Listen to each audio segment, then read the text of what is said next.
Are you tired of your friends breaking your rings all the time? Now I got just the thing for you. Plaster of Paris, Yeso de Paris, is just the material that you can use to fix all your broken walls and patch everything up. You can also use it for sculpting things just like this Coke bottle right here. Art, broken walls, plaster of Paris. Ways of obtaining plaster can vary. This is an example of store-bought plaster you can find at your Walmart. So I'm gonna go get my materials and I'll see you in a second.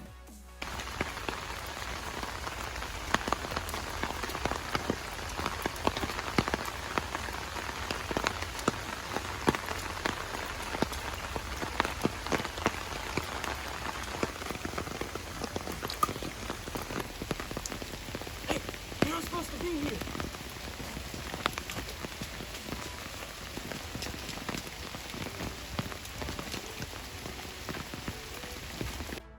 Alright, so we just got back from sourcing all of our materials, and I'm going to go ahead and lay them out on the table for y'all right now.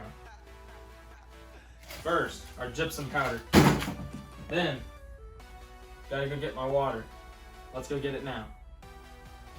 Alright, so basically when you're getting your water, you just want to have it about a 50-50 mix, so remember whatever you put in that bag, just fill it up. There you go. It doesn't really have to be precise, but it's definitely recommended in the instructions. We don't need those. We know what we're doing. Well, that's pretty good. Let's go to the garage. Alright, now that we got the water prepared, we can move on to the next step, and that's getting our mixing dish and preparing all the materials. Here's our mixing disc, and really you don't really need personal protection equipment for this experiment because it's just pouring plaster. But in case of explosion, I got ourselves a trusty helmet.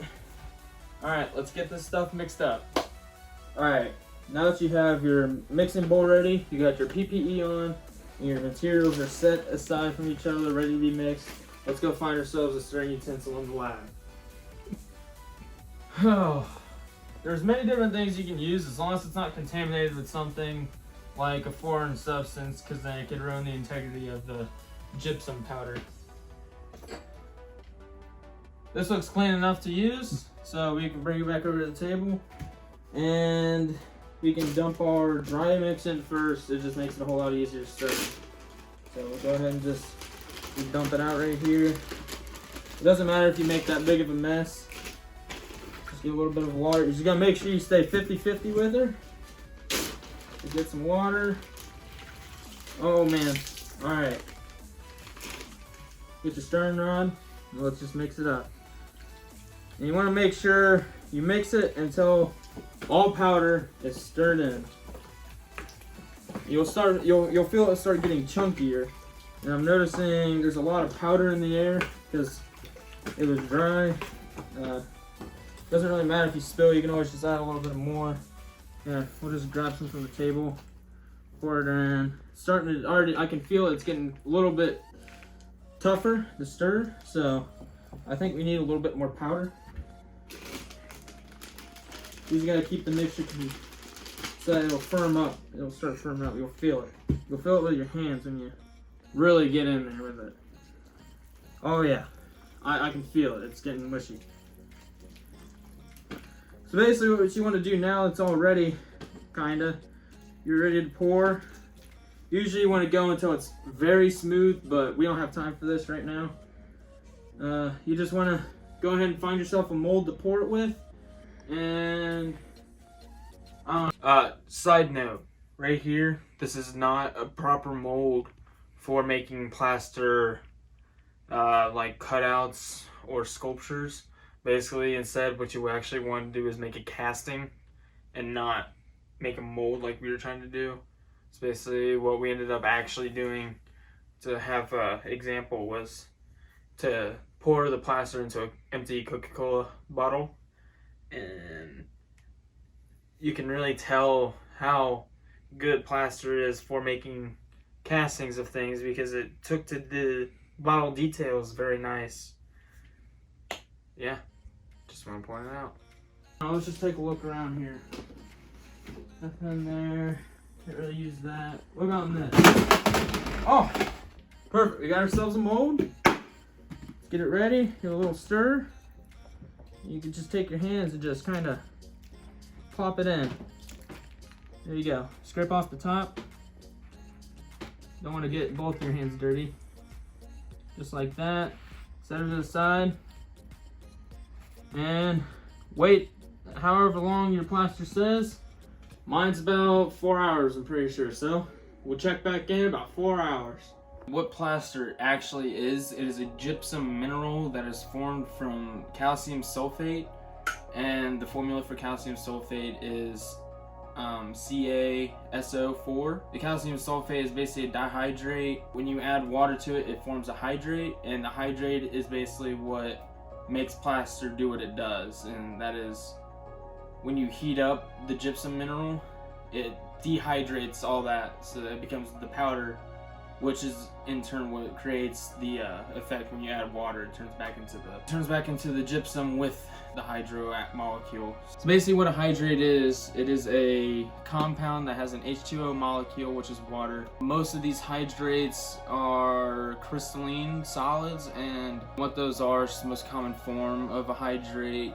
And also when you take out the binding water molecule, it'll lose all of its structure. Except there is an aluminum silicate hydrate that is called a zeolite, and those you can gain or lose any amount of water and it'll continue to keep its form.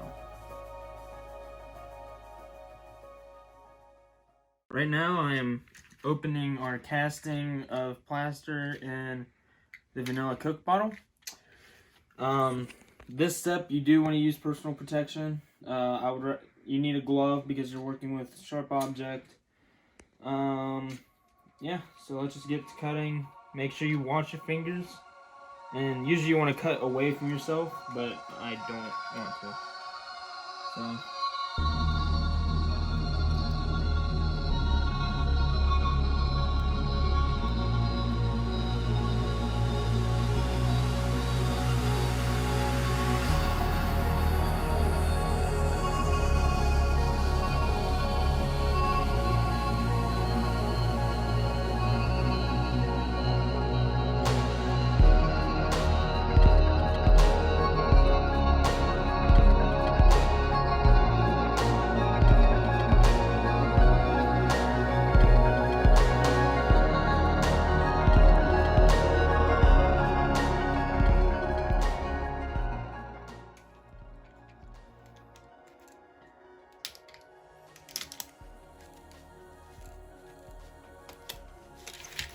Trying really hard not to damage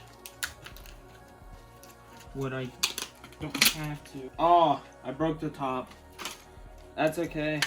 This is first mold. There we go, just like that. We have a little Coke bottle mold that you can paint, or I might even buy some clay and try to repair this and make it my own. Paint it up, and yeah. That's how our molds turned out, and it's basically how plaster is made and some of the uses. And you can do this for your drywall if you ever get holes in it from angry friends breaking your controllers and all that. But yep, that was a fun experiment, and I definitely learned a lot about plaster that I didn't already know. So.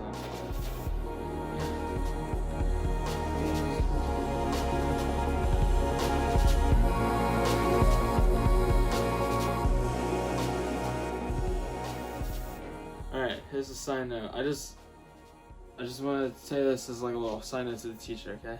Alright, this week, I just wanted to say I loved your class. I may not have been your best student, but it was still really enjoyable. And I can't wait till next year I can drop by and say hi. I'm pretty sure I'm taking your physics class, so yeah. Hope you have a great summer.